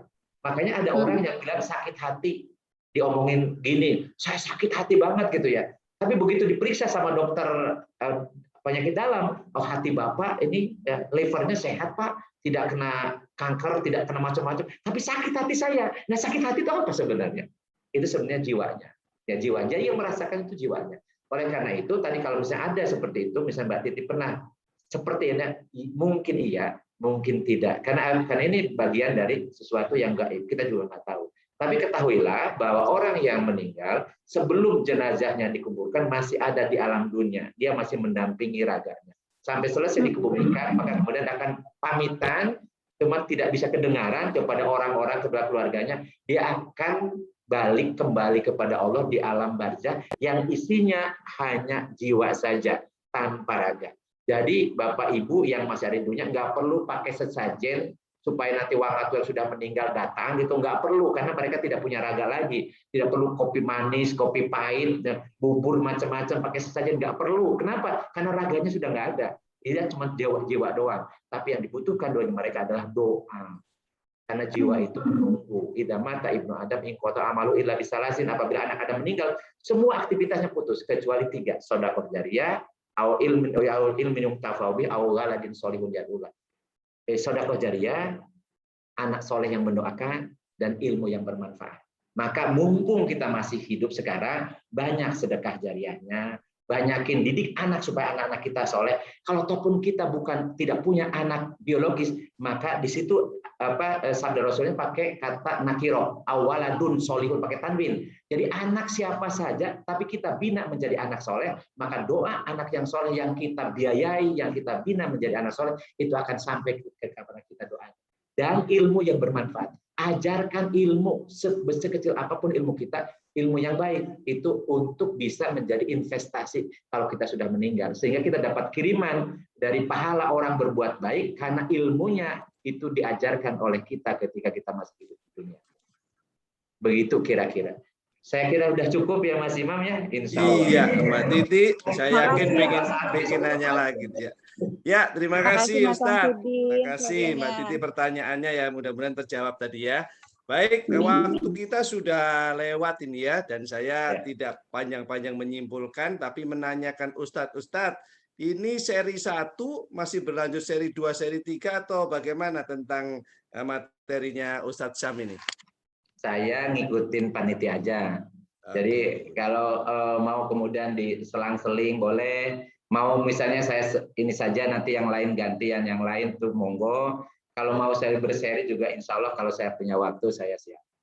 Baik, alhamdulillahirabbil alamin, kita baru saja menyelesaikan kajian kedua dari pengajian angkatan 25 kita. Mudah-mudahan Ustadz mendapatkan amal atas ilmunya tadi, dan kita yang sudah mendengarkan juga mendapatkan amal, dan mudah-mudahan silaturahmi kita ini menjadi raudhah min riyadil jannah, Ustadz ya. Amin, amin, amin.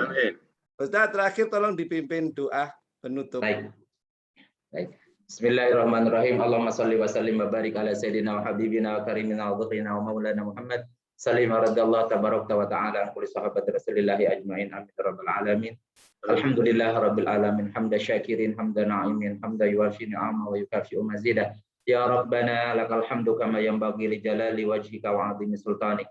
Allahumma inna nas'aluka ridhaka wal jannah wa na'udzubika min sakhatika wan nar.